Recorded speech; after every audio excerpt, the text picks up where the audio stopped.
या ओठाने चुंबून घ्यावी हजार दाही माती, अनंत मरणे झेलून घ्यावी इथल्या जगण्यासाठी.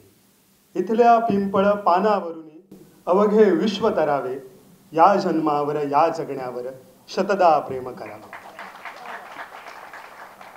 ज्या लाल मातीत हिरव्यागार कोकणात आपण सगळेजण राहतो, गोय ही या कोकण भूमीचा एक स्वर्गीय भूमी, ज्याच्या आता तिथे तुमच्यासमोर बोलण्याची मला संधी मिळते आहे. सुरुवातीची कविता माझ्या मातीतल्या वेंगुर्ल्यातल्या पाडगावकरांची, आणि गोव्याचे बाबा बोरकर ज्या गोव्याबद्दल म्हणतात, माझ्या गोव्याच्या भूमीत गड्या नारळ मधाचे, कड्या कपारीमधून घट फुटती दुधाचे, तो सह्याद्री आणि समुद्राचं नातं सांगणारं गोवा. मी ज्यावेळेस जगणं एक्सप्लोअर करायला लागलो आणि माझा प्रवास गावाकडून एक तरुण मुलगा काहीतरी करण्याच्या आशेने शिकतो, आणि गावातून मला कुठेतरी काहीतरी करायला जायचं आहे, आणि आजूबाजूचा समाज तुम्हाला सांगतो की तुम्हाला विकसित व्हायचं आहे. सो विकास हा शब्द कानी पडतो तो शाळेपासून. एज्युकेशन सिस्टीम तुम्हाला सांगते की तुम्हाला विकसित व्हायचं आहे, आणि डेव्हलपमेंट म्हणजे तुमच्या जगण्यापलीकडे काहीतरी आहे.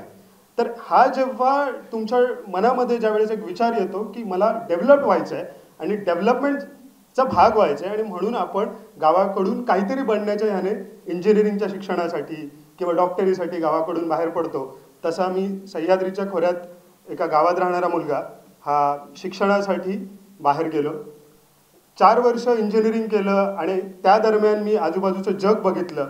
इंजिनिअरिंगला मी जेव्हा होतो तर महाराष्ट्रामध्ये मराठवाडा म्हणून एक रिजन आहे, जो तुम्ही ऐकला असाल तर सगळ्यात ड्रॉट म्हणजे दुष्काळ ज्या पट्ट्यामध्ये पडतो. कोकणातल्या अगदी समृद्ध भागातला मी आणि मराठवाड्याच्या जेव्हा भागामध्ये गेलो त्यावेळेस जगणं काहीतरी वेगळं आहे, आणि आपण कुठेतरी म्हणजे थोडक्यात किंगफिशरला उचलून तुम्ही कुठेतरी वाळवंटात नेऊन सोडायचं, तसा तुमचा इकोसिस्टीममध्ये असलेल्या माणसाला ज्यावेळेस तुम्ही बाहेरच्या जगामध्ये घेऊन जाता त्यावेळेस हा विरोधाभास, आजूबाजूचं जग माझं नाही हे जाणवायला लागतं. या सिटीजमधला जो फील आहे, ह्या शहरीकरण जे आहे ते मला खूप जवळून बघायला मिळालं. आणि त्यावेळेस खरं जगण्याचा आनंद काय, किंवा मी नेमका कशासाठी जगतो, आणि ही आजूबाजूची माणसं जी मुंबईच्या लोकलमध्ये धावत आहेत किंवा सातत्यानं त्याला काहीतरी स्पिरिट म्हणून संघर्षाकडे पैशाच्या मागे धावत आहेत, ह्या जगण्यात त्यांना काय मिळवायचं आहे. तर या प्रत्येकाशी बोलल्यानंतर कळालं की त्यांना आनंद मिळवायचा आहे. तर लाईफचं सगळ्याचं पर्पज आहे टू बी हॅपी, आनंद मिळवायचा आहे. आणि हा आनंदासाठी मग कोणी काय काय करतं. गोव्यामध्ये लोक फिरायला येत आहेत, मजा करायला येत आहेत, आणि त्याला लोक मटेरियलिस्टिक जीवनाला आनंद समजायला लागतात. म्हणजे कुठेतरी जाऊन रेस्टॉरंटमध्ये जाऊन दारू पिणं याला या एन्जॉयमेंटला लोक आनंद असं म्हणायला लागतात. त्या आनंदाच्या जीवावरती कुठली तरी इंडस्ट्री पैसे कमवत असते. तुम्ही गोरं दिसायला पाहिजे म्हणजे तुम्ही लोकांना आवडाल असं सांगणारी सुद्धा एक इंडस्ट्री आहे, जी तुमचा आनंद म्हणजे इतरांना गोरं दिसणं असं काहीतरी सांगायला लागते. तर हा जो एक आनंद म्हणजे जगाचंच अर्थकारण आनंदावरती चालतं. म्हणून आजच्या बोलण्याचा टॉपिक सुद्धा मी घेतलं की आनंद काय हे कुठेतरी मांडण्याचं जर सगळ्यात सुंदर गोष्ट काय असेल तर ती म्हणजे गावचं जीवन. आता ह्याला कुठेतरी आपण आजच्या समाजाशी, आजच्या जगण्याशी आणि विकासाशी रिलेट करण्याचा प्रयत्न करणार आहोत. आपल्याकडे खूप छान आपण म्हणतो सुशेगात हा कोकणातल्या किंवा गोव्याच्या जगण्यातला एक अनोखी टर्म आहे. आजकाल सुशेगात बार अँड रेस्टॉरंट झालेले आहेत, पण आपण सुशेगात हा शब्द हा खरं तर एका जगण्याचा, एका निस्वार्थी, एका निसर्गासोबतच्या स्लो लिव्हिंगचा, ज्याला आपण living accordance with the natural flow of life ज्याला आपण म्हणू, की आत्ता काय असं तर कोकणामध्ये म्हणजे गावामध्ये जर तुम्ही गेलात तर गावात काय लोकांनी 31st साजरं करून नाही होतो. कारण 31st जेव्हा एक होतो त्यावेळेस काय गावातली थंडी कमी किंवा जास्त होत नाही, कारण विंटर सीझन चालू आहे. त्याच्यामुळे विंटर सीझनमध्ये इयर एंड शेतकऱ्याचं होत नाही. शेतकऱ्याचं इयर एंड रोंबाट मारून होतं. म्हणजे ज्यावेळेस शिशिर ऋतूमध्ये झाडांची पानं गळायला लागतात आणि त्यावेळेस झाडंही पानं गाळून एका नव्या मोसमामध्ये म्हणजे चैत्राला नवीन पालवी फुटणार आहे, त्यावेळेस गुढीपाडव्याला खऱ्या अर्थानं एक ऋतू बदल होतो. आणि तो ऋतू बदल सेलिब्रेट करणं म्हणजे जगणं सेलिब्रेट करणं, हे कुठेतरी माझं गावचं जीवन मला शिकवतं. आणि ते कुठेतरी फटाके फोडून आणि दारू पिऊन नाही, तर ती गुढी उभारून आपण ते सेलिब्रेट करतो. आणि जे 15 दिवस शिमग्याचे आपण जे एक्सप्लोअर करतो ते असतं ही एनर्जी रिलीज करणं. आणि ही एनर्जी ही निसर्गातली एनर्जी आहे. म्हणजे महाशिवरात्रीला आपण ज्या आपल्या तुळशी वृंदावनामध्ये जी हे बांधतो, कमंडलू बांधतो आणि त्याच्यामधून गळती आपण ज्याला म्हणतो, त्या गळतीतून पाणी गळत असतं. तर तो सीझन असा आहे ग्रीष्मामध्ये, म्हणजे कुठेही पाणी नसताना, म्हणजे खरं तर मान्सूनमध्ये गोव्यात आणि कोकणामध्ये पाऊस पडतो, पण कुठेही पाणी नसताना शुष्क ग्रीष्मामध्ये झाडांची पालवी कशी येते, हे निसर्गाचं गणित काय आहे की अगदी कुठेही पाणी नाही आहे तरीसुद्धा ही झाडं आहेत ती पाणी केशाकर्षण क्रियेने जमिनीतलं पाणी शोषून घेतात आणि त्यावेळेसच आम्ही त्या तुळशीमध्ये गळती बांधतो. हे निसर्गासोबतचं जगणं आपल्यापेक्षा जास्त आपल्या पूर्वजांनी एक्सप्लोअर केलं होतं आणि हे खरं सुशेगात जगणं आहे. सुशेगात जगणं हा खरं तर 6 ऋतूंचे 6 सोहळे एक्सप्लोअर करणं आहे. Every season has its beauty आणि त्या ब्युटीला असं घरात राहून एक्सप्लोअर करणं नाही, तर त्या निसर्गासोबत फील्डवरती काम करताना एक्सप्लोअर करणं आहे. आत्ता विंटर एक्सप्लोअर करणं म्हणजे रात्रीचा दशावतार जत्रा एक्सप्लोअर करणं आणि त्याच्यासोबतचं जगणं एक्सप्लोअर करणं. तर ह्याला घेऊन ज्यावेळेस आपण सिटी लाईफ आणि आजचं बदलतं जीवन आणि गाव याच्यामध्ये जेव्हा आपण बघतो की आज एवढी मोठी टुरिझम इंडस्ट्री या एका गोष्टीवरती चालते आहे, लोकांना आपण काहीतरी आनंद द्यायचा आहे. आपण लोकांना आनंद द्यायचा आहे म्हणजे काय द्यायचं आहे, तर लोकांना त्यांच्या रोजच्या धकाधकीच्या जीवनातून कुठेतरी त्यांना एक काही क्षण निसर्गासोबत घालावेसे वाटतात, तर त्यांना ते निसर्गासोबतचं जगणं कसं सेलिब्रेट करावं हे जर कुठे शिकायचं असेल तर ते मला वाटतं गाव हे खूप सुंदर जगण्याचं मला वाटतं विद्यापीठ आहे की तुम्ही गावात येऊन ज्यावेळेस निसर्गासोबत एकरूप होता आणि तशी जीवनशैली जगता त्यावेळेसच तुम्ही खऱ्या अर्थानं गावठी पण जगत असता. म्हणजे आत्ता मी रिसेंटली एक आनंदाचं गावठी जगण्याचं अर्थशास्त्र काय आहे याच्यावरती एक मी टॉक दिला होता. तर हा मुद्दा असा आहे की आजकाल जर तुम्ही बघितलात तर दिल्लीमध्ये मागच्या काही दिवसांमध्ये एक ऑक्सिप्युअर नावाचा एक ऑक्सिजन बार ओपन झालेला आहे आणि ऑक्सिजन बारमध्ये 15 मिनिटासाठी प्युअर ऑक्सिजन 299 रुपयाला सेल करतात. त्या हिशोबाने जर बघायला गेलं तर आज गोव्याच्या एखाद्या गावामध्ये जिथे प्युअर ऑक्सिजन आहे किंवा आपल्या कुठच्या जवळपासच्या एखाद्या जंगलामध्ये आपण बघूया जिथे प्युअर ऑक्सिजन आहे आणि गोव्याच्या बाजूला सह्याद्री असल्यामुळे इथला ऑक्सिजन खरंच प्युअर आहे, तो प्राणवायू आहे. आणि म्हणजे गावात राहून 299 रुपयाचं ऑक्सिजनचा जर तिथल्या जगण्याशी आपण तुलना केली तर जवळपास 8,000 रुपयाचा ऑक्सिजन मी फुकट घेतो असं म्हणायला हरकत नाही. त्याच्यानंतर आत्ता मला कोणीतरी रिसेंटली सांगितलं की विराट कोहली म्हणे व्हॉल्कॅनिक वॉटर पितो आणि हे व्हॉल्कॅनिक वॉटर म्हणे लाखभर रुपये त्याची बाटली असते.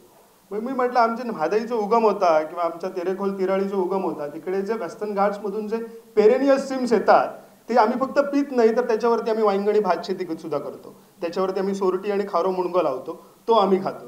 म्हणजे विराट कोहलीचं 1 लाख लिटरचं पाणी पितं तर 1 लाख लिटरचं पाणी मी माझ्या भाताच्या शेतीत घालते. पिण्याच्या पाणीचं तर वेगळंच असं पेरेनियलच असं.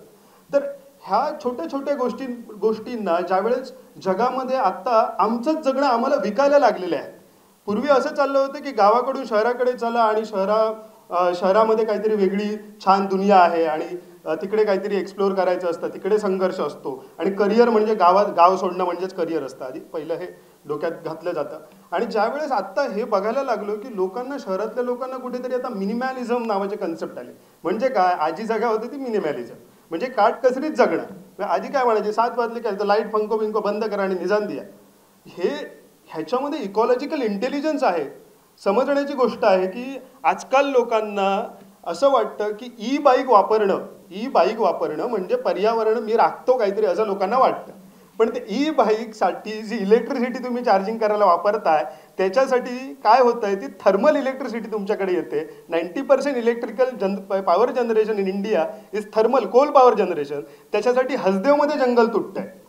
हसदेवमध्ये जे जंगल तुटतं आहे ते फक्त जंगल नाही तुटत आहे, तुमच्या माझ्यासारखी ह्या वेस्टर्न घाट्समध्ये जशी लोक राहतात गावा सांगे कोंडा सत्तरी तालुक्यांमध्ये जशी लोक राहतात त्यांना जसा मायनिंगचा त्रास होतो तसंच तिकडे हसदेवमध्ये काही ट्रायबल्स लोक खरंच निसर्गाला पूजून राहतात.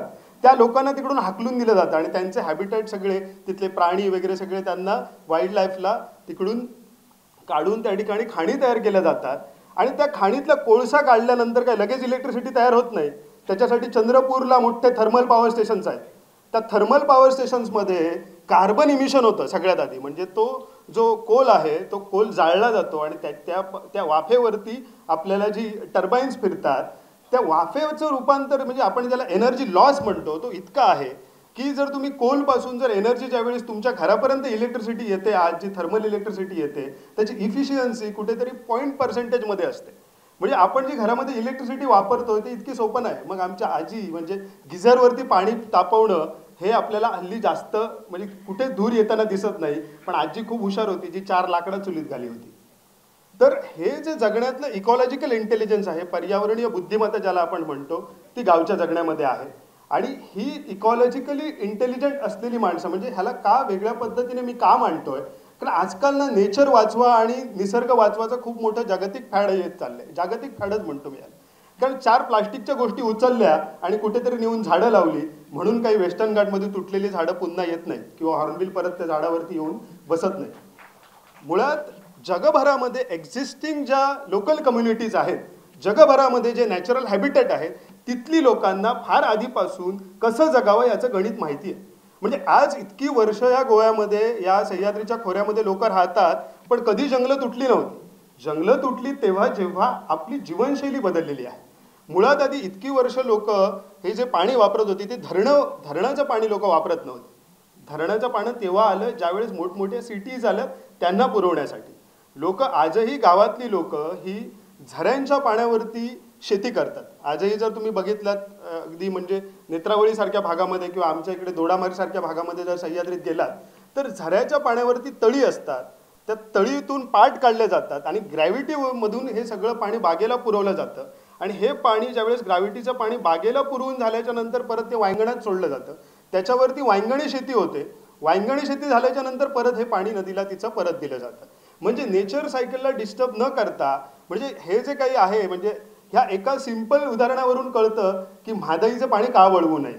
म्हणजे म्हादई ही जशी वाहते तशी आम्ही आजपर्यंत वापरत आलो, पण ज्यावेळेस इंडस्ट्रीला वापरायची आहे तेव्हा ती वळवावी लागते. तर मुळात आधी आपल्याला आपली जीवनशैली जी आहे, म्हणजे हे खरं तर म्हादईचं पाणी वळवू नका म्हणणाऱ्यांनी सुद्धा लक्षात घेण्यासारखं आहे की मी आज जीवनशैली जगतोय ती किती पर्यावरणपूरक आहे. कारण आज सगळ्यांना पर्यावरण वाचवायचं आहे, पण स्वतःच्या जीवनशैलीमध्ये बदल नाही करायचे. म्हणून आनंदाचं अर्थकारण आपल्याला समजून घ्यायला लागेल की नेमकं मला आयुष्यात काय करायचं आहे. हॅप्पी व्हायचं असेल तर एक साधी जीवनशैली आहे, त्याच्यातून हॅप्पी होता येतं. मी आत्ता या सीझनमध्ये मी काही कुळीत लावला आणि फजाव लावले आणि उडीद लावला. आणि ह्या प्रोसेसमध्ये माझा हिवाळा कधी गेला मला कळलं नाही. आणि आता तो 1-2 महिन्यामध्ये मका कुळताच्या पिठी गावतील उकड्या भाताबरोबर, कारण त्याच्या आधी मी भात केलं. तर हे निसर्गासोबत म्हणजे खाण्यासाठी आपण म्हणजे आज या जगामध्ये तीच माणसं स्वतंत्र आहेत जी ज्यांच्याकडे स्वतःचं पाणी आहे, स्वतःची जमीन आहे, स्वतःचं जंगल आहे आणि ह्या इकोसिस्टीममध्ये स्वतः जगतात आहेत. नाहीतर सगळी लोक जी याच्या बाहेर पडायचा प्रयत्न करतात त्यांना वाटतं मी स्वतंत्र होण्याचा प्रयत्न करतो, पण तुम्ही एका वेगळ्या कन्झ्युमरिझमच्या ट्रॅपमध्ये अडकत आहात. कारण तुम्हाला हळूहळू ह्या ज्या काही योजना आणि ह्या ज्या काही आपण बघतो या सगळ्या गोष्टी आहेत, ह्या सगळ्या तुम्हाला कॅपिटलिझमच्या ट्रॅपमध्ये अडकवणाऱ्या गोष्टी आहेत. तुमच्या मूळ आनंदापासून तुम्हाला दूर घेऊन जाणाऱ्या गोष्टी आहेत. आणि मग पैसे कमवण्यासाठी काहीतरी वेगळं करण्याच्या नादात आपण आनंद हरवून बसतो आणि हा आनंद शोधण्यासाठी आपल्याला गावाकडे यायला लागतं. पण गावाकडे किती जण येतात आनंद शोधण्यासाठी हा प्रश्न आहे. कारण मी कोकण कन्यामधून मी दोडामार्गमध्ये राहायचो सुरुवातीला, तर मी थिवी रेल्वे स्टेशनला उतरायचो. तर दिल्लीचे काही पर्यटक माझ्याबरोबर ट्रॅव्हल करत होते.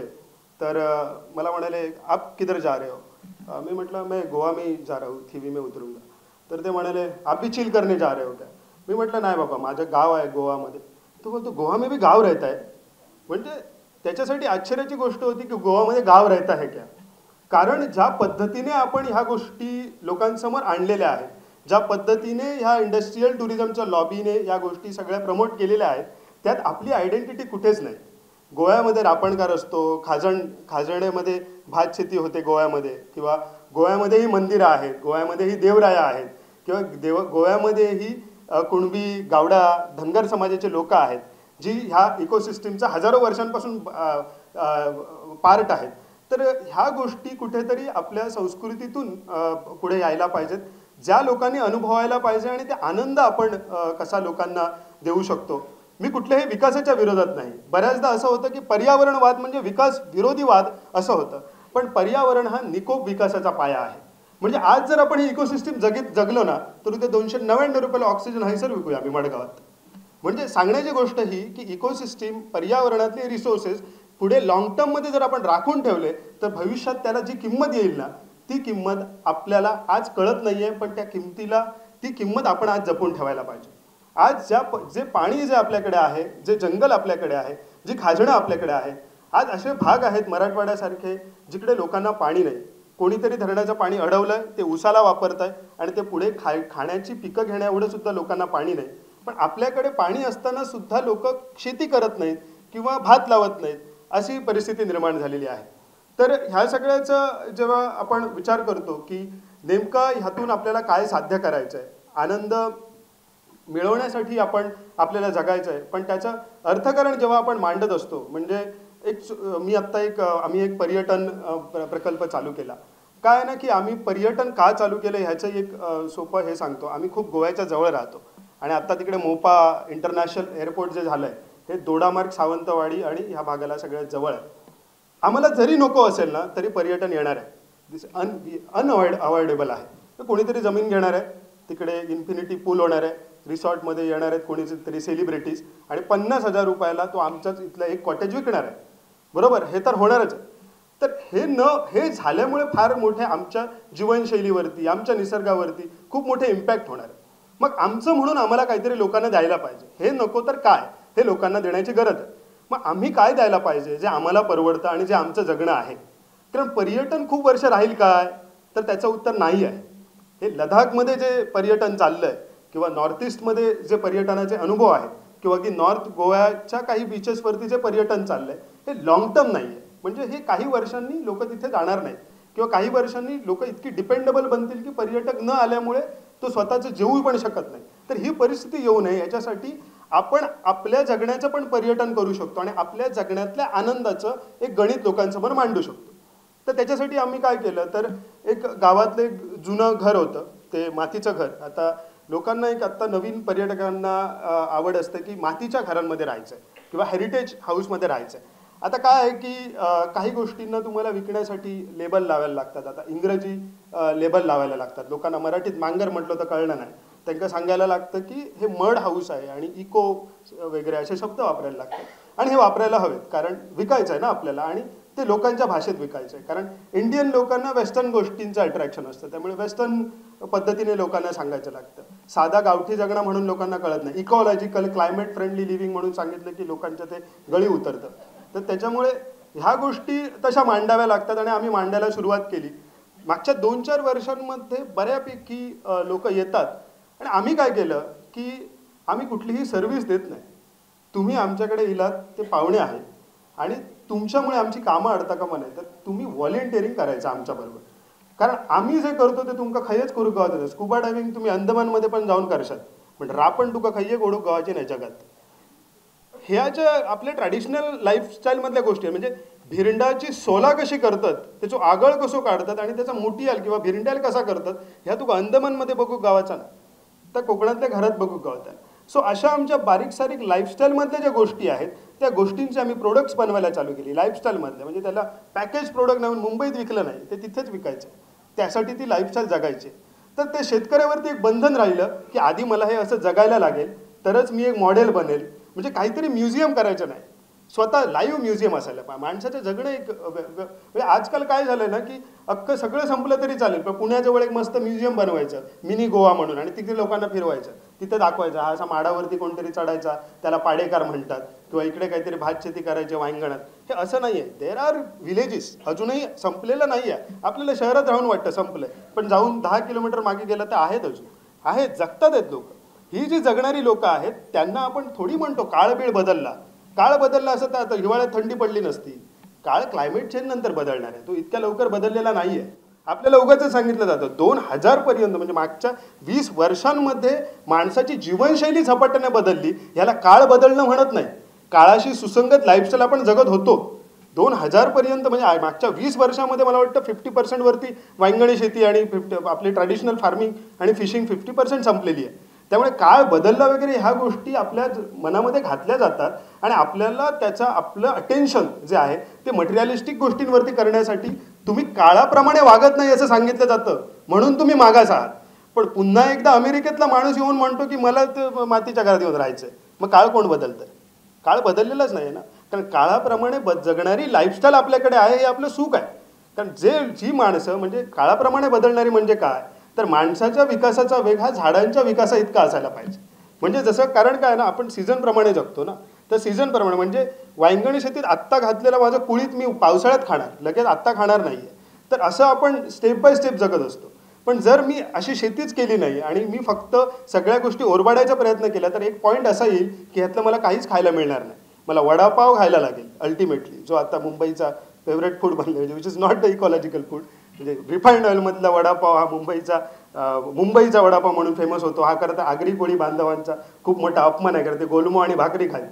तर ह्या अशा जगण्याला जर आपण काळाप्रमाणे बदलतो म्हणतोय पण which is not actually true. कारण नेचरसोबत जगणं हेच काळाप्रमाणे जगणं आहे आणि काळावर मात करायचा प्रयत्न केला तर मग क्लायमेट चेंज होतो ज्याला आपण खूप मोठ्या टर्मवरती आता ग्लोबल वॉर्मिंग वगैरे जे काय म्हणतोय हे माणसाचं काळाप्रमाणे न वागणं आहे. काळाप्रमाणे जर नाही आहे तर मग सूर्य अजूनही त्याच टायमाक उगवताना अजूनही आपल्याकडे मान्सून जो असतो तो जूनमध्येच मिरग सेलिब्रेट करतो ना म्हणजे काही झालं तरी 8 ते 10 जूनात पाऊस येतातच. तर ह्या ज्या गोष्टी आहेत त्या काळाप्रमाणे आहेत आणि अजूनही सुसंगत आहेत. तर सांगण्याची गोष्ट ही की हे घर सगळं बनवल्याच्या नंतर तिकडे लोक यायला लागलेत आणि आमचे फार्मर्स जे होते ते फार्मर्स त्यांच्यासोबत त्यांची लाईफस्टाईल एक्सप्लेन करायला लागले एक्सप्लोअर करायला लागले त्यांना जगायला द्यायला लागले. ह्याच्या आम्ही काही ॲक्टिव्हिटीज आणि वर्कशॉप्स बनवले. यंदा तर आम्ही चिखलधुनी नावाचा एक इव्हेंट घेतला ज्याच्यामध्ये आम्ही जी भात शेती आहे म्हणजे आपण जी पावसाळ्यामध्ये जी लावणी करतो भात शेतीची ती लोकांना करायला दिली. आपण भाताच्या अगदी पेरणीपासून लावणीपर्यंत आपण सगळी प्रोसिजर सांगितली. त्याच्यात जे काही शेतकरी जे अजूनही बैलाने नांगरणी करतात ते तर इकॉलॉजिकलच्या पुढचे म्हणजे काळाच्या बाबतीत बघितलं काही जण त्यांना आधी मानव वगैरे म्हणतील म्हणजे असे काही कारण त्यांना माहीत नाही 20 वर्षातच या सगळं बदलला. तर अशी लोक आहेत which are living actually accordance with the nature आणि ह्या लोकांना आपण घेऊन त्यांचा एक मॉडेल क्रिएट केलं. तर आत्ता त्यांच्यामध्ये कुठेतरी कॉन्फिडन्स डेव्हलप व्हायला लागला आहे की मी जे जगतो आहे किंवा माझं जे जगणं आहे हे खऱ्या अर्थानं प्रगत जगणं आहे. हे खऱ्या अर्थानं इकॉलॉजिकल जगणं आहे. आणि ह्या जगण्याला जेव्हा प्रतिष्ठा मिळते आणि त्यातून 4 पैसे मिळायला लागतात त्यावेळेस खऱ्या अर्थानं लोकांना आनंदाचं गणित कळायला लागतं. कारण आजच्या काळात सगळ्या गोष्टी पैशात मांडायची आपल्याला सवय झाली म्हणून तुम्हाला दिल्लीचं ऑक्सिजन मी कॅल्क्युलेट करून सांगितलं. अजून एक उदाहरण सांगतो की आता हे मातीच्या घराचं मॉडेल केलं आणि माझ्या बाजूच्या गावात परुळे म्हणून गाव आहे तिथे आला आमचा सचिन तेंडुलकर. तर सचिन तेंडुलकर परुळ्यामधल्या एका होमस्टेमध्ये आला. तेही मातीचंच घर होतं आणि त्या होमस्टेमध्ये तो 70,000 रुपये एका दिवसाला खर्च करून राहिला. सचिन तेंडुलकरने काय केलं असेल एका चुलीवरती त्याने मातीच्या भांड्यामध्ये सोरकुलात माशाची कढी जेवला आणि ते आमचं सारस्वतांचं जे जेवण आहे जे की टिपिकली कोकणी जेवण आहे ते सगळं त्याने अनुभवलं. घावणे खाल्ले शिरवाळे खाल्ले पातोळे खाल्ले असं सगळं जेवण अनुभवलं त्याने सगळं कुक केलं. तर मी म्हटलं अरे आम्ही मातीच्या घरात ह्याच जगणं जगतो ना म्हणजे ह्या जगण्याला प्रतिष्ठा कोणी मिळवून दिली आहे. तर ह्या सचिन जर ते जगणं जगतो आहे तर मग मी चुकीचं जगणं जगत नाही आहे. कारण एवढ्या सगळं मास्टर ब्लास्टरला एवढं सगळं अनुभवून इंडोनेशिया कुठे कुठे जाऊन येऊन म्हणजे त्याने जगभर एक्सप्लोर करून त्या परुळ्यात येऊन त्या चुलीच्या याच्यावरती घावणं खाऊसारखं वाटतं म्हणजे हे आमचं जगणं चुकत नाही आहे. म्हणजे आम्ही चुकीच्या वाटेवरचे नाही आहोत की आम्ही वेडे नाही आहोत. समाजाने वेडे ठेवलेली माणसं ही खऱ्या अर्थानं प्रगत आहेत. समाजाने ज्यांना गरीब म्हटलं समाजाने ज्यांना मागास म्हटलं समाजाने ज्यांना हिणवलं ती माणसं खऱ्या अर्थानं प्रगत आयुष्य जगतात. भलेही समाजाने त्यांची दखल घेऊ किंवा नको पण पुढच्या काळामध्ये ह्याच माणसांचं जगणं म्हणता येईल. नाहीतर आपण सगळं यंत्रांचं जगणं जगतो आहोत आणि ह्या यंत्रांच्या जगण्यामध्ये लोकांना आनंद विकला जातो. म्हणजे आज आनंद क्षणभंगूर म्हणजे आज लोकांचं असं झालं आहे की त्यांना 9 to 5 जॉब आहे आणि ते लोक आठवडाभर काम करतात. सॅटर्डे संडे त्यांना सुट्ट्या दिल्या जातात. त्या 2 सुट्ट्यांच्या दिवसात ते आजूबाजूचा सगळा भाग म्हणे एक्सप्लोर करतो आणि आत्ता ते रील आणि ह्याचं जे सगळं काय फॅड आलं आहे त्यांनी ती सगळी गोव्याची हिडन ब्युटी पण सगळ्यांना सांगून टाकलेली असं. तर हे असं करून नॅचरल ब्युटीला बघून जो आनंद मिळतो ते आनंद नसून वासना आहे. वासना म्हणतो मी कारण ते बघून आनंद मिळतोय तुम्हाला. खरा आनंद हा काम करून मिळाला पाहिजे.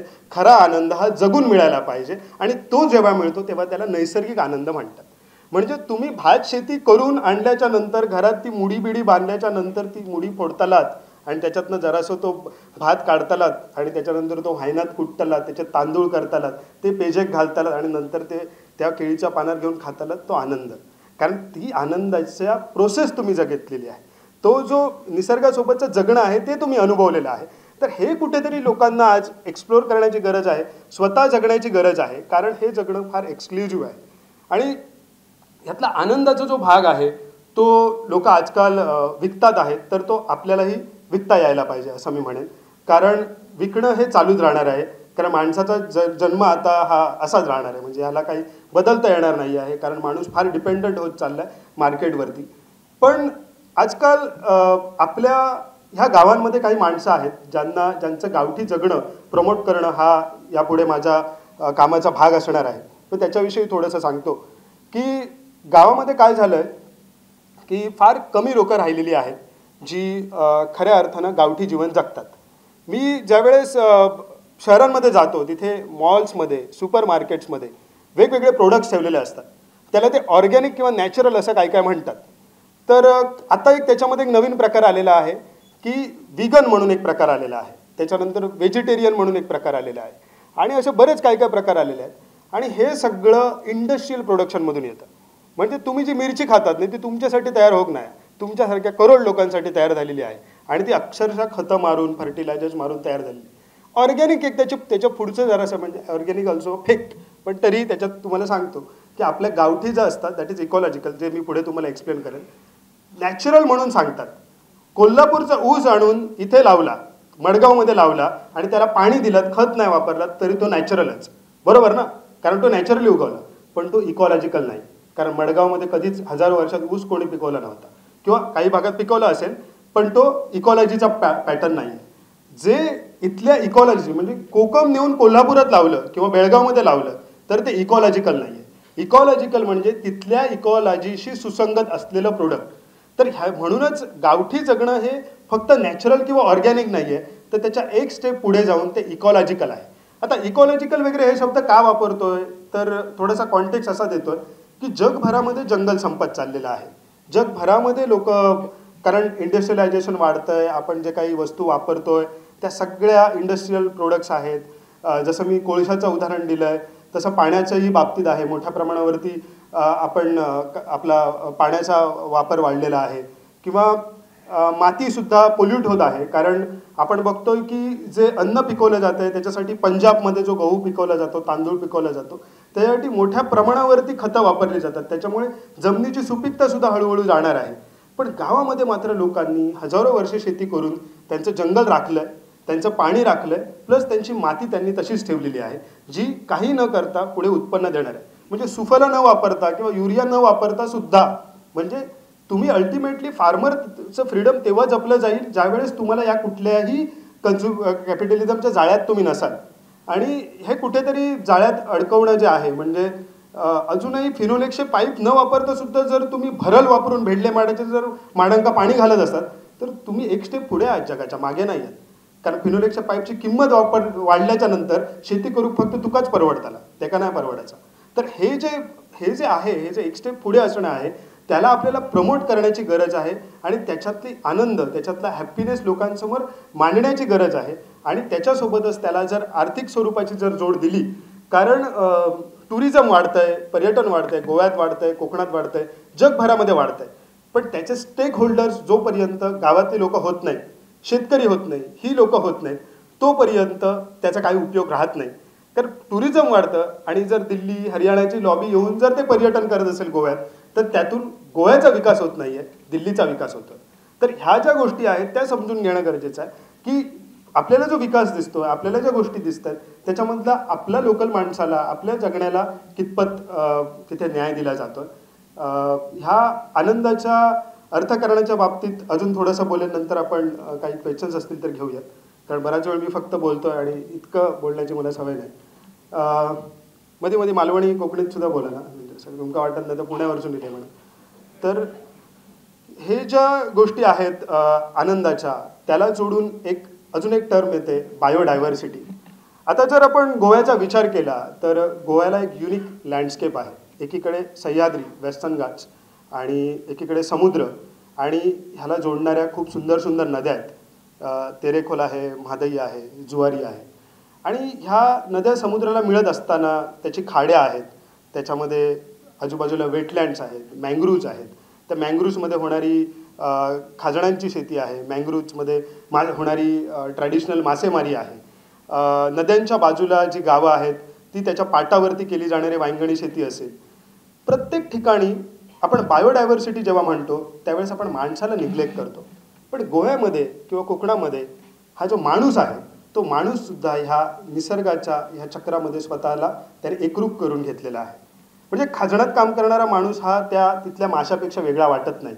किंवा रापण वणणारा माणूस ज्याच्याकडे लाकडी होडी आहे, अजून काहीच जागी फक्त लाकडी होडी शिल्लक आहे. वेंगुर्ल्यात 3-4 ठिकाणी निवती वगैरे भागात, इकडे खाली उत्तर कन्नडा भागामध्ये मी माजाळीला बघितली. गोव्यामध्ये मला काही लाकडी होडी दिसली नाही. उंडकीच्या लाकडाची होडी असते, त्याला आंब्याचा सौदो म्हणतात, त्याला खाली असतो आणि त्याच्यामध्ये जी जाळी असतात त्याला मुळात रापण म्हणण्याचं कारण ती जी जाळी असतात त्याला आयनाच्या सालीच्या आगळाचा राब दिला जातो आणि म्हणून त्याला रापण म्हणतात. तो राब का काढला जातो? ती जाळी टिकावी म्हणून. कारण पूर्वी ही जाळी ह्या आपल्या सोडण्याची बनवायचे नारळाच्या किंवा किशीची बनवायचे, त्याच्या धागे काढून बनवायचे, म्हणून त्याला राब दिला जायचा. अजूनही आमच्या वेंगुर्ल्यामध्ये ही आगळ काढून त्याच्यामध्ये रापणी बुडवण्याची प्रथा आहे आणि ते अजूनही करतात. आईन म्हणजे क्रोकोडाईल बार्क ट्री, जो गोव्याचा स्टेट ट्री आहे. आता हे स्टेट ट्री वगैरे पण वेगवेगळे प्रकार असतात. स्टेट ट्री, स्टेट ॲनिमल, म्हणजे आमचं स्टेट ॲनिमल गोव्याचं इंडियन गौर, पण सगळ्यात जास्त त्रास इंडियन गौरचा आमच्या शेतकऱ्यांका होता असं म्हणतात. इट इज बिकॉज त्याचे हॅबिटॅट आम्ही नष्ट केलेले असत म्हणून तो असं तसं खैसर फिरत असता. तर ह्या ज्या गोष्टी आहेत की निसर्गासोबत तुम्ही जगताय आणि ह्या प्रत्येक रूपाशी तुम्ही एकरूप झालेले आहात. खाजणांमधला भाग आहे, जंगलामधला आमची ज्या ट्रायबल कम्युनिटीज आहेत, जे अजूनही म्हणजे तुम्ही बघाल तर मान्सूनमध्ये आपल्याकडे वेगवेगळ्या रानभाज्या खाल्ल्या जातात. अजूनही अळमी खाणं म्हणजे हे खूप न्यूट्रिशनल आहे. पण ते अळमी परत विशिष्ट जागी येतात. ती आता विशिष्ट जागी म्हणजे मडगावच्या बाजारात मिळतात ती जागा नाही, तर ती कुठे येतात त्याचं नॉलेज असणं, म्हणजे हे परत फुकट खाण्यासाठी त्याची जागा पण माहिती असं. पूर्वी म्हणायचे की मासो द्यायचो पण कोण दाखवायची नाही म्हणत, कारण परत कोणतीच 2 जिलेटिन घालणारे वाया येतात. तर हे जे आहे ते जपणं आहे आणि ते त्यांना म्हणजे आजही गावामध्ये अशी लोक आहेत की अगदी पैसा नसताना सुद्धा ते स्वतःच्या कौशल्याच्या जोरावरती, ऑब्झर्वेशनच्या जोरावरती त्यांना कुठे खय कधी येतं. म्हणजे आमच्याकडे एक माणूस हा पहिलो पाऊस लागलो मिळगावचा खळखळान व्हावाक लागलो काय तो चढणीचे मासे घेऊन हळूच बत्ती काढता आणि बाहेर जाता आणि घेऊन येतात असे इतके बरे मासे. हो माणूस जो जगता ना त्याच्याकडे आपण गावठी म्हणून बघतो, पण तेच मासे तो इकडे जर आणून विकला ना तर 5,000 रुपये कमावतो. पण तो माणूस स्वतःच्या जगण्यात प्रायोरिटी देता आणि ते जे जगणं आहे ते तो एक्सप्लोर करतो, जगतो. तर ह्या अशा पद्धतीची जी माणसं आहेत ती कशी निसर्गाच्या अभ्यासातून जगत असतात. निसर्गाचा अभ्यास म्हणजे कॅमेरे आणि दुर्बिणं घेतलं आणि असे फोटो काढत राहिले म्हणजे निसर्गाचा अभ्यास नाही, तो निसर्गाचा परत ही वासना झाली. अभ्यास म्हणजे ह्या सगळ्याचा माझ्या जीवनाशी काय संदर्भ. आणि नेटिव्ह फूड खाल्ल्यामुळे म्हणजे नेटिव्ह फूड, तुमचं नेटिव्ह फूड खाणं ही ऑलवेज इकॉलॉजिकल आहे, कारण तुम्हाला ते बाहेरून आणायला लागत नाही, तुमच्या जवळपास ते मिळतं. आणि रानभाज्या का परत तुम्ही म्हणाल तर रानभाज्या, कारण रानभाज्या हे सोनं आहे. म्हणजे ते फक्त आपल्यालाच नाही तर निसर्गातल्या आमच्या पूर्वजांनी काही शोधून काढलेला हा खजिना आहे. जर तो खजिना आपण विकण्यापुरती मर्यादित न ठेवता तो कुठेतरी तो राखला पाहिजे. आजकाल काय झालं, आता हे जसं आपल्याकडे माती हा जो प्रकार आहे, माती जी सगळे एथनोबॉटनिकल रिप्रेझेंटेशन आहे, ते सगळं आपल्या कल्चरल आणि नेचरशी जोडणार. म्हणजे आमचे पूर्वज काय थर्मोकॉल लावू शकले असते ना, पण थर्मोकॉल लावू नये ना त्यांच्यानी. ते लावलं ते सगळं मेडिसिनल फ्लोरा अँड फाउना. तर तो मेडिसिनल फ्लोरा अँड फाउना हा वेस्टर्न घाट्स आहे. कारण गिरीच्या मस्तकातून गंगा होते, पार्वती इली ती सह्याद्रीतनं इली ना, आणि ती येताना गाळ घेऊन इली. त्याच्या गाळाचं आपण गणपती बनवलो, पण त्याचा सजवणं या सह्याद्रीतल्या त्याच्या जटेत इलीत ना फ्लोरा फाउना. त्याची जटा म्हणजे ही dense forest of Western Ghats. तर त्याच्यातचा काय सगळा फुललेला कारवीपासूनचा काय सगळा मटेरियल म्हणते ते का, तर ते सगळं इतकं सुंदर आहे. आणि त्यानेच त्या गणपतीचं त्या बिचारा त्या सह्याद्री पुत्र त्याला आपण म्हणूया, त्या सह्याद्री पुत्राला आपण गोव्याचा पुत्र म्हणूया, कोकणचा पुत्र म्हणूया, त्याला आपण असं तसं सचवतो. तर ते ओरबाण न असता कामा नये. म्हणजे मी ते किती महाग घेतो ह्याला महत्त्व नाही, कारण त्याची किंमतच नाही हो. ते मी विकत घेतो म्हणजे त्याचं पावित्र्यता हरवते आहे. तर ते राखायला हवं. त्याच्या आजूबाजूला आपण तसं जंगल निर्माण करायला हवं. ते कारण आता काय होतं आहे ना, लोक फक्त हवी असलेली झाडं ठेवतात, काजूच ठेवतात, सुपारीच ठेवतात. पण मग आयनाची फळं कित्याक लागतात तुका गणपतीक ठेव, म्हणजे आयन जपो गयो. मग तुका शेरवडा कित्याक लागतात, ती पांढरी पानं ती जपो गवी, कवंडाळा कित्याक लागतात ती जपो गवी. तर त्या सगळ्याचा मेडिसिनल उपयोग आहे, आयुर्वेदात उपयोग आहे. आणि ह्या सगळ्या गोष्टी आपल्या आजूबाजूला असल्यामुळे, बायोडायव्हर्सिटी असल्यामुळे आपल्या आजूबाजूला एक नैसर्गिक आनंदाचं वातावरण राहतं.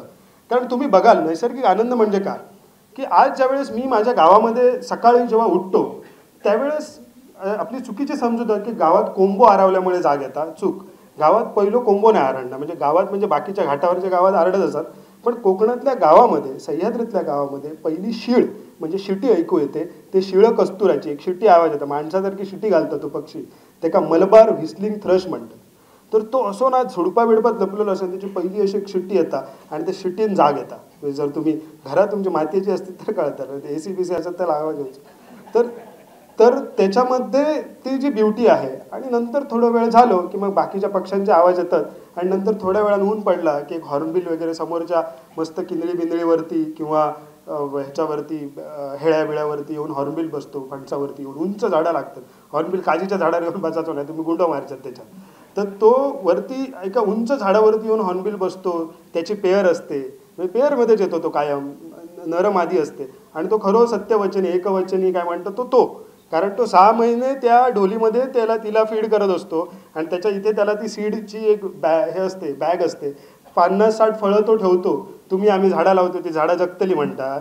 तो जो झाडं डिस्पोज करतो ती तोचीतून त्याच्या पडली नाही किंवा त्याच्या विष्ठेतून पडली नाही तर जगणारच नाही अशी झाडं आहेत.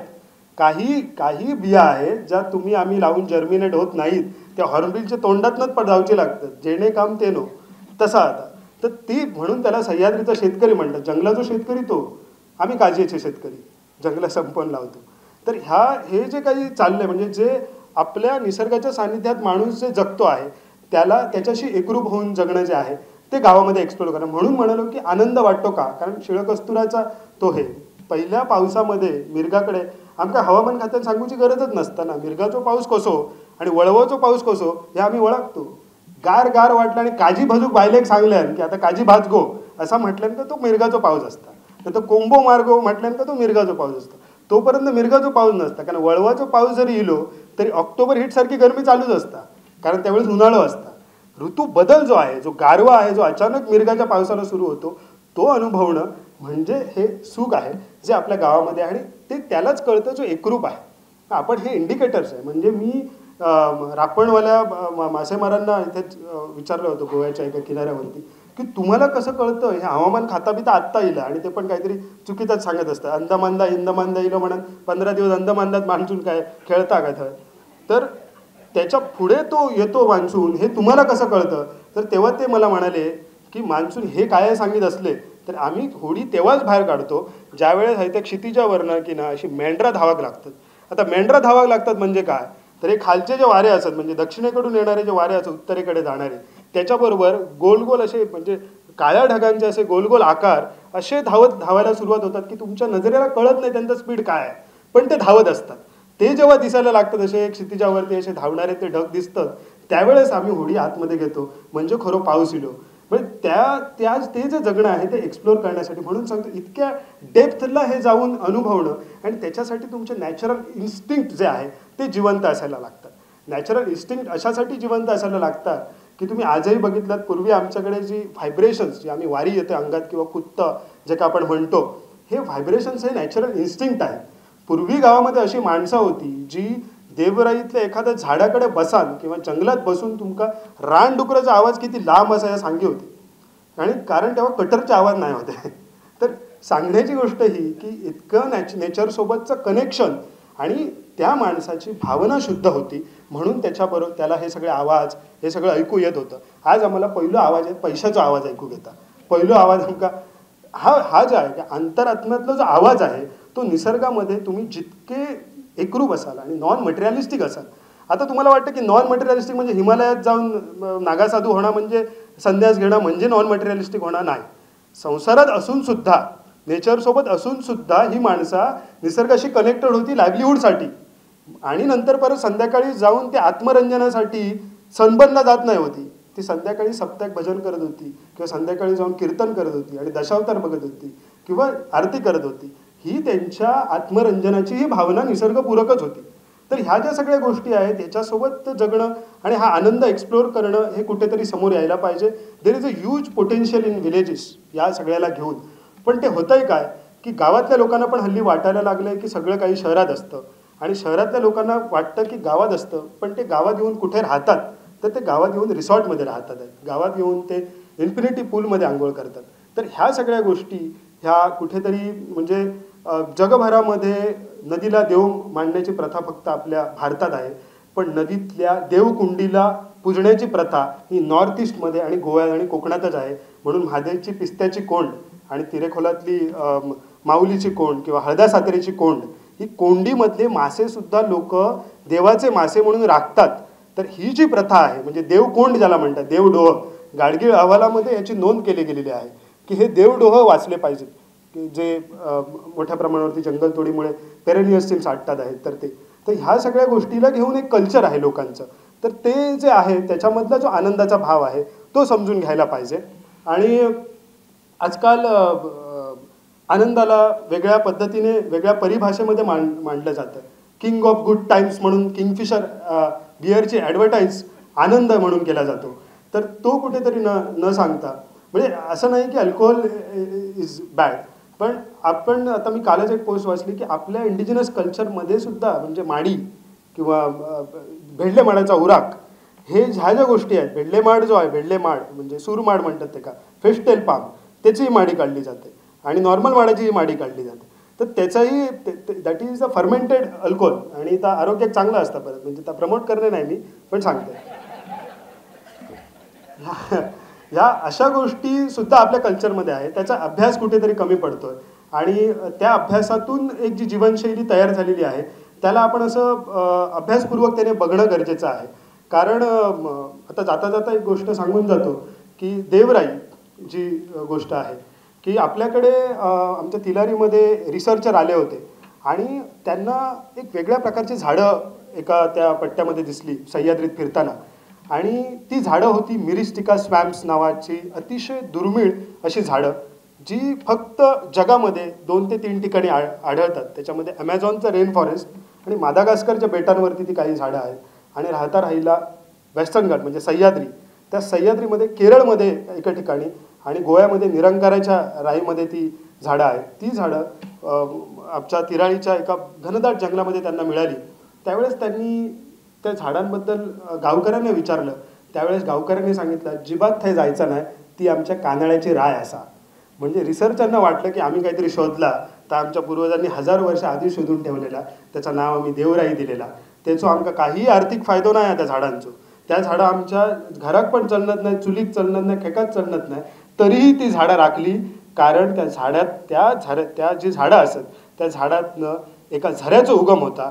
त्या झऱ्यावरती आमच्या गावात पाणी येतं आणि आमचं वांगण पिकतं आणि ते जर झाडं तोडली तर तो झरो संपतलो.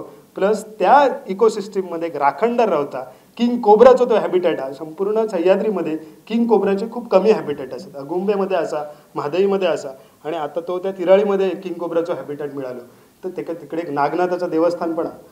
तर म्हणजे त्या राखणदार म्हणजे तो इकोसिस्टीमचा राखणदारा, तो त्या पर्यावरणाचा राखणदारा. तर थंय जायचं नाही कोणी आणि ती जागा त्याच्यासाठी प्रोटेक्टेड म्हणजे ती आमच्यासाठी प्रोटेक्टेड. कारण पर्यावरण वाचवणं ह्या निसर्ग सुंदर दिसण्यासाठी नाही, तर निसर्ग ह्या आपलं जगणं आहे म्हणून वाचवणं ही जी वृत्ती आहे ही खरी पर्यावरणवादी वृत्ती आहे जी गावागावातल्या लोकांमध्ये आहे. म्हणून सेव्ह नेचर किंवा सेव्ह अर्थ वगैरे असं करण्यापेक्षा आपण आपली जीवनशैली जपणं म्हणजेच पर्यावरण जपणं हे गावाकडे बघून आपल्या लक्षात येतं. ठीक आहे, धन्यवाद. गोमंत विद्या निकेतनने इथे बोलण्याची संधी दिली आणि तुम्ही सगळेजण वेळ काढून इथे आलात. तुमच्यातलंच आहे. ह्या व्यासपीठावरती खूप मोठमोठी माणसं येऊन गेली. मी काय मोठा माणूस नाही, साधा लहान माणूस आहे. धन्यवाद.